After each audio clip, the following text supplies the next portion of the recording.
రాష్ట్రం విడిపోయి 12 ఏళ్ళు అయింది.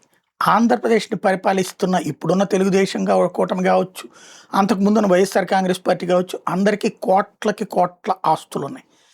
కానీ బ ఇయన్నీ అయితవుకు చేద్దాం, ఈ కాంట్రాక్టులు చేద్దాం, ఈ వ్యాపారాలు చేసుకుందాం అని అంటున్నారు గానీ, మనకి పేరొచ్చేటట్టు, స్టేట్‌కి పేరొచ్చేటటువంటి పనైతే చేయట్లేదు. ఇప్పుడైనా ఆ కేశినేని చిన్ని గారు లేకపోతే లోకేష్ గారే స్వయంగా ఏదైనా తన పేరుతో కాకపోతే ఇంకొకళ్ళ పేరుతోనన్నా సరే ఒక ఐపీఎల్ జట్టుని ఏర్పాటు చేస్తే వీళ్ళకి లైఫ్ లాంగ్ పేరుంటది గదా!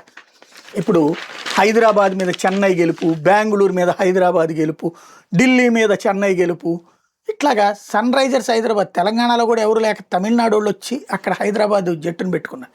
మన ఆంధ్రప్రదేశ్‌కి పోనీ అట్టాంటిది ఏదైనా చూసుకుంటే అమరావతి పేరు పాపులర్ అవ్వాలన్నా, లేదా విశాఖ పేరు పాపులర్ అవ్వాలన్నా ఏదో ఒకటి మనకి, లేదా ఆంధ్ర టైటాన్స్ లాంటిదన్నా పెట్టుకో, గుజరాత్ టైటాన్స్ ఉంది. అట్లాగా ఆంధ్ర బెబ్బులు అని పెట్టుకోవచ్చు, లేకపోతే ఆంధ్ర టైగర్స్ అని పెట్టుకోవచ్చు. ఢిల్లీ అనేది ఢిల్లీ రాష్ట్రం పేరుతోనే ఉంది. అట్లయినా పెట్టుకోవచ్చు కదా మనం. ఏదైనా ప్లాన్ చేస్తే బాగుంటుంది.